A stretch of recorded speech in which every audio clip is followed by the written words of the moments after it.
நம்மளுடைய புலங்கள்ல நம்மளை மோசம் பண்ற புலங்கள் எது, மோசம் பண்ணாத புலங்கள் எது அப்படின்னு சொல்லிட்டு ஒரு கான்செப்ட் கொடுத்தாரு.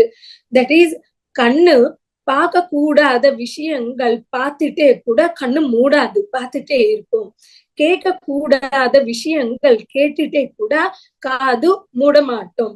பேசக்கூடாத விஷயங்கள், சாப்பிடக்கூடாத சாப்பாடு சாப்பிட்டே பேசிட்டே கூட வாயி மூட மாட்டோம். அதே போல ஸ்பரிசம், தட் இஸ் தேவையற்ற இல்லீகல் கான்டாக்ட்ஸ், ஸ்பரிசம் மூலமா நம்ம அது கூட அங்கே நம்மளுக்கு ஸ்பரிசம் மோசம் செய்யுது, ஸ்கின்னு மோசம் செய்யுது.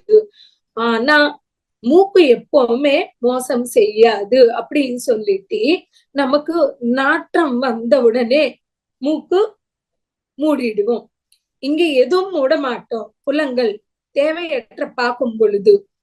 ஆனா மூக்கு மட்டும் ஒத்துக்காது, மூடிடுவோம்.